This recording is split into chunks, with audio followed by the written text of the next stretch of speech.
بسم اللہ الرحمن الرحیم۔ ایڈمرل نوید اشرف، نشان امتیاز ملٹری، تمغہ وصالت، chief of naval staff, air chief marshal Zaheer Ahmed Babar Sidhu, نشان امتیاز ملٹری، ہلال جرت، chief of air staff, general officers, flag officers اور ایئر آفیسرز افواج پاکستان کے جری جوانوں، سیلرز اور ایئر مین، قابل احترام مہمانان گرامی، خواتین و حضرات، السلام علیکم۔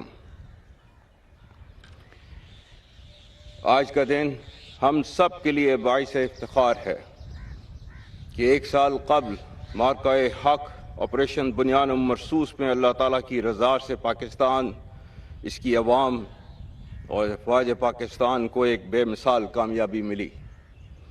6 اور 7 مئی 2025 کی درمیانی شب سے 10 مئی تک دشمن نے پاکستان کی خود مختاری اور جغرافیائی حدود کی خلاف ورزی کر کے ہمارے قومی عزم و وقار کو آزمانے کی ناکام کوشش کی، جس کا منہ توڑ جواب پوری قومی وحدت اور عسکری قوت سے دیا گیا۔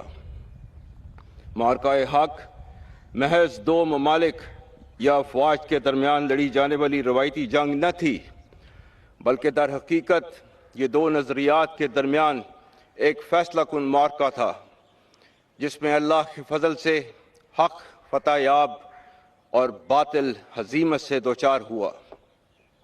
اللہ تعالیٰ قرآن پاک میں ارشاد فرماتے ہیں، وَقُلْ جَاءَ الْحَقُّ وَزَهَقَ الْبَاطِلُ إِنَّ الْبَاطِلَ كَانَ زَهُوقًا، جس کا ترجمہ ہے، اور اعلان کر دو کہ حق آ گیا اور باطل مٹ گیا، بے شک باطل تو ہوتا ہی مٹنے کے لیے ہے۔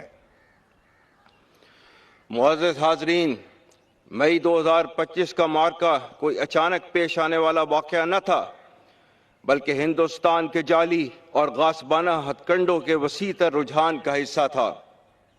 2001، 2008، 2016 اور 2019 کے نام نہاد واقعات یعنی فالس فلیگ آپریشنز اس بات کی دلیل ہیں کہ ہندوستان ماضی میں بھی الزام تراشی، مبالغہ آرائی، جنگی جنون اور محدود جاہلیت کے گمراہ کن تصور کے ذریعے پاکستان پر ناجائز جنگ مسلط کرنے اور طاقت کے زوم میں تنگ نظر اور قلیل مدتی سیاسی و عسکری مقاصد حاصل کرنے کی ناکام کوشش کرتا رہا ہے۔ الحمدللہ ہر بار پاکستان نے دشمن کے غلط اندازوں کو نہ صرف بے نقاب کیا، بلکہ اسے ہر بار شکست فاش سے دوچار کیا۔ اس جنگ میں بھی ہندوستان ایک بار پھر اپنی فرسودہ سوچ اور خود فریبی کا شکار ہوا۔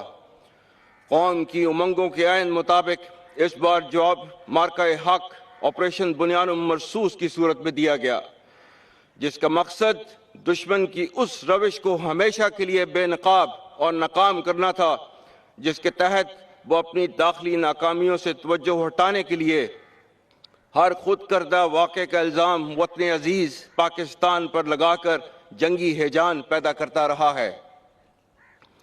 ہندوستان اس وہم و گمان میں تھا کہ وہ پاکستان کو عسکری جاہلیت اور سفارتی تنہائی کا نشانہ بنا کر طاقت کا توازن تبدیل کر دے گا اور خطے میں اپنی برتری ثابت کرے گا، لیکن در حقیقت عالمی اور عسکری ماہرین جانتے ہیں کہ ہندوستان کے خواب اس کے قد و کاٹ اور صلاحیت سے کہیں بڑھ کر ثابت ہوئے۔ دشمن شاید بھول چکا تھا کہ اہل پاکستان اور افواج پاکستان نہ تو پہلے طاقت کے غلبے سے مروب ہوئے اور نہ ہی آئندہ کبھی ہوں گے انشاءاللہ۔ تیغوں کے سائے میں ہم پل کر جواں ہوئے ہیں، خنجر ہلال کا ہے قومی نشان ہمارا، باطل سے دبنے والے اے آسمان نہیں ہم، 100 بار کر چکا ہے تو امتحان ہمارا۔ معزز حاضرین، ہم معرکہ حق کے عظیم شہداء کو کبھی بھلا نہیں سکتے، جنہوں نے اس فتح کی قیمت اپنے خون کی صورت میں چکائی۔ میں معرکہ حق کے تمام شہداء بالخصوص نہتی عورتوں، بوڑھوں اور معصوم بچوں کو پوری قوم اور افواج پاکستان کی جانب سے خراج عقیدت پیش کرتا ہوں، جنہوں نے اپنی جانیں نشاور کر کے اس پرچم کی لاج رکھی۔ معرکہ حق کے تمام شہداء اور ان کے ورثاء ہمارے سروں کا تاج ہیں۔ آپ کی قربانیاں ہماری آزادی کی ضامن اور ہم پر دائماً قرض ہیں۔ میں ان تمام غازیوں کو بھی قوم اور سپاہ پاکستان کی جانب سے سلام پیش کرتا ہوں، جنہوں نے میدان جنگ میں شجاعت کی وہ تاریخ رقم کی کہ جس پر آنے والی نسلیں ہمیشہ ناز کریں گی۔ ہم اپنے شہداء کی قربانی کو امانت، اپنی طاقت کو ذمہ داری اور اپنی کامیابی کو خدائے بزرگ و برتر کا احسان سمجھتے ہیں۔ خواتین و حضرات، میں اس موقع پر خصوصاً صدر اور وزیر اعظم پاکستان، وفاقی کابینہ، قومی اور صوبائی سیاسی قیادت اور تمام تر سیاسی جماعتوں کا خاص طور پر مشکور ہوں، جن کی لازوال سیاسی بصیرت، دور اندیشی، رہنمائی اور عزم و استقامت سے پاکستان کو یہ واضح فتح نصیب ہوئی۔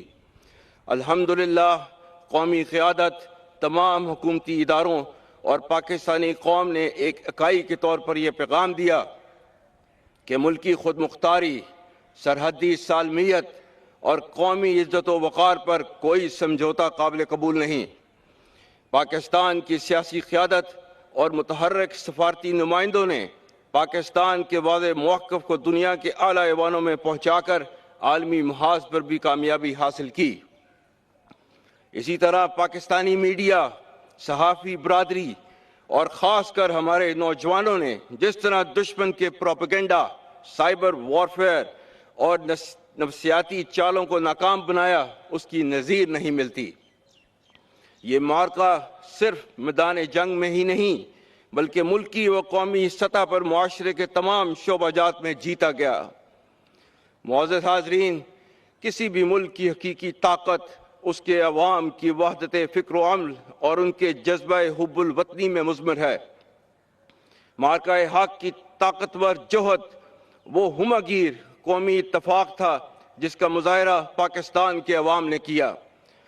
جب جنگ کے بادل منڈلائے تو ہم نے دیکھا کہ ہر فکری اور انفرادی شناخت پاکستانیت کے جست واحد میں ڈل گئی۔ مزدور، تاجر، طالب علم، جوان و بزرگ اور تمام پاکستانی مرد و زن دفاع وطن کے لیے ڈٹ گئے۔ ہماری آنکھوں میں وہ منظر تازہ ہے جب ہندوستان سے داغے گئے ہتھیار پاک سرزمین پر گرے تو وہ عوام کا جمع غفیر ملک کے دفاع کے لیے امڈ آیا۔ قوم، حکومت اور افواج پاکستان کے درمیان وہ رشتہ دیکھنے کو ملا جس کے طفیل پوری قوم دفاع وطن کے لیے ایک سیسا پلائی دیوار کی مانند صف آرا ہوئی، اور اللہ تعالیٰ کے احکام کے عین مطابق یہ قومی جدت اس معرکے کے نام کی بنیاد بنی۔ ان اللہ یحب الذین یقاتلون فی سبیلہ صفا کانہم بنیان مرصوص۔ بے شک اللہ ان لوگوں سے محبت کرتا ہے جو اس کی راہ میں صف بستہ ہو کر لڑتے ہیں، گویا وہ ایک سیسا پلائی ہوئی دیوار ہوں۔